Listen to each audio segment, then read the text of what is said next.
नमस्कार साथियों, मैं शंभुदयाल शर्मा और आप देख रहे हैं एफपीओ समाचार।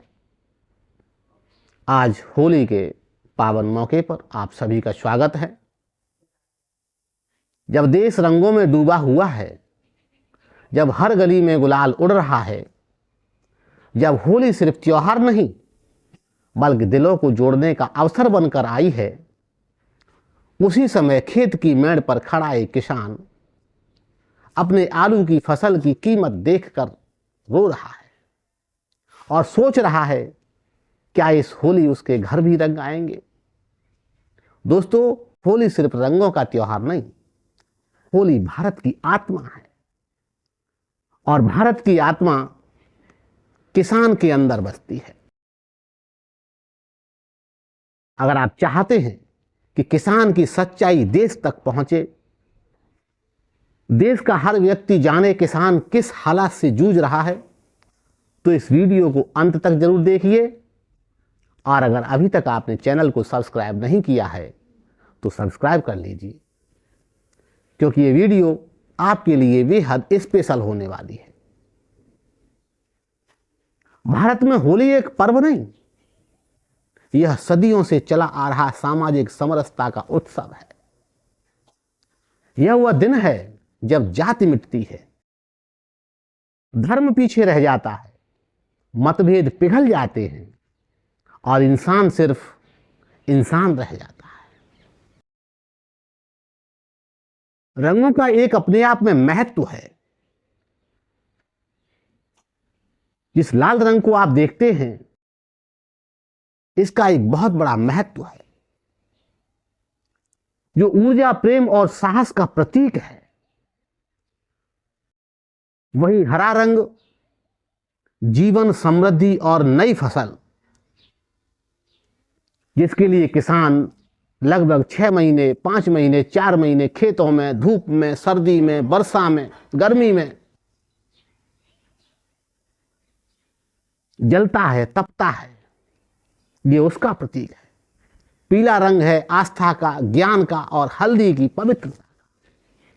जिस हल्दी को देश में, हमारे हिंदू धर्म में सबसे पवित्र माना गया है, आस्था को सबसे पवित्र माना गया है और ज्ञान को सबसे बड़ा माना गया है, और उसी का प्रतीक है पीला रंग।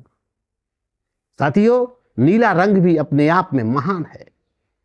आसमान जैसी विशालता और दृढ़ विश्वास जिसका प्रतीक है। गुलाबी रंग जो अपनेपन को दर्शाता है, और केसरिया जो त्याग और पराक्रम का जीता जागता उदाहरण है। इसीलिए होली रंगों का त्योहार है, क्योंकि जीवन में हर रंग जरूरी है। जिस समाज में सभी रंग मिलते हैं, वही समाज असली और सच्चा समाज होता है,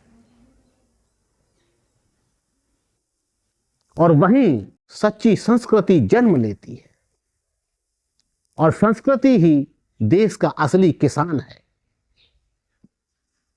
साथियों, और किसानों का और होली का बहुत गहरा रिश्ता है।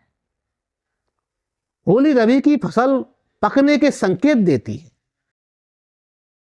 किसानों की फसलें, जिसमें गेहूं, चना, सरसों, और साथियों कई राज्यों जिसमें उत्तर प्रदेश, पंजाब, हरियाणा, गुजरात, पश्चिम बंगाल, बिहार, जिनमें आलू की बड़ी फसल और बड़े रूप में आती है।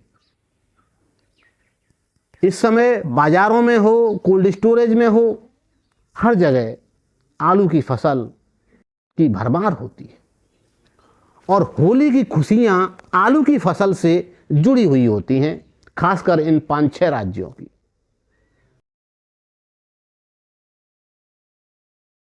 अब सीधा सीधा सवाल यही है, क्या बाजार भी किसानों को ये खुशी देता है? क्या बाजार को नियंत्रित करने वाले किसानों को इस खुशी को दे पा रहे हैं? आलू की वर्तमान स्थिति की अगर बात करें तो साथियों, दक्षिण भारत में इस समय उत्तर भारत से आलू की सप्लाई तेज होने लगी है। उत्तर प्रदेश, पंजाब, मध्य प्रदेश से ट्रक लगातार भर भर के दक्षिण भारत की मंडियों में पहुंच रहे हैं। कई मंडियों में आवक अधिक होने से मंडियां दबाव में हैं। रिटेल में भाव देखा जा रहा है लगभग 16, 17, 18 रुपए, 20 रुपए तक है दक्षिण भारत में, कई प्रमुख मंडियों में है। लेकिन रिटेल की बात कर रहा हूं। वहीं थोक में अगर बात करें तो साथियों 12 रुपए से 18 रुपए तक आलू की बिक्री हो रही है।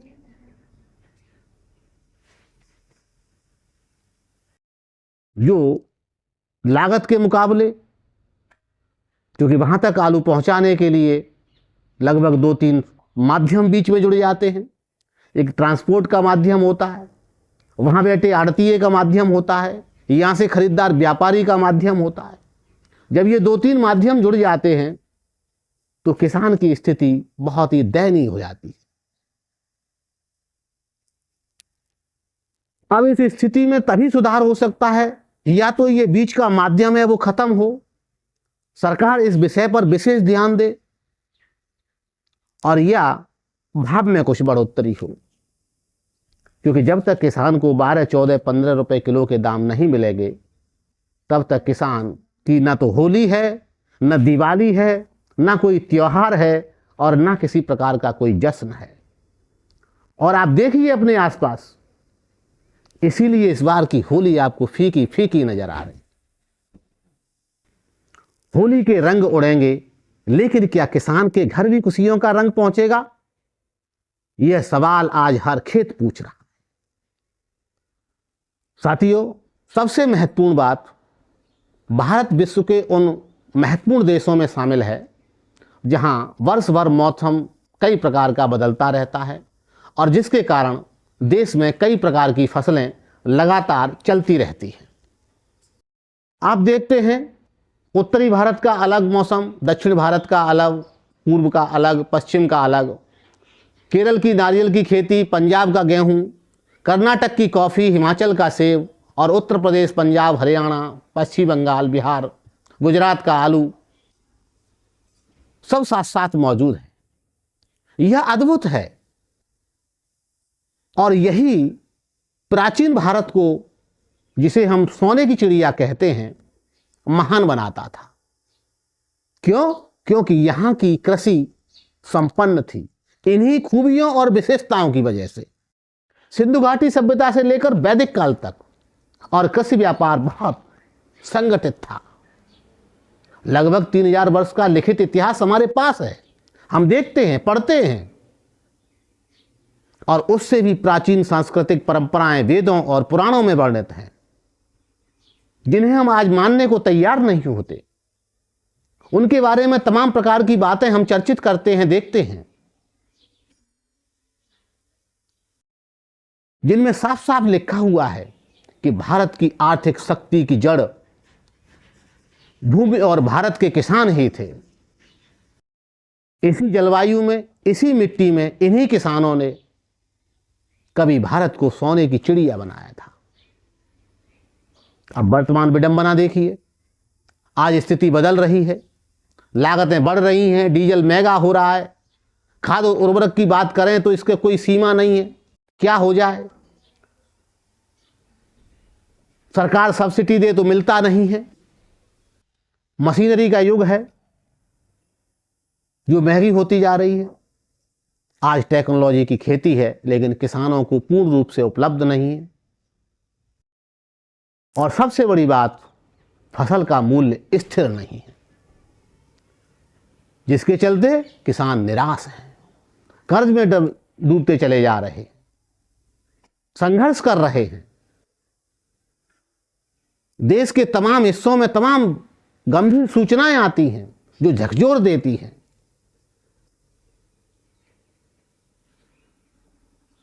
इन सब के चलते हमें यह स्वीकार करना होगा कि किसान आर्थिक दबाव में है, और जब किसान दबाव में होता है तो देश की नींव कमजोर होती है। साथियों, होली समाधान का प्रतीक है।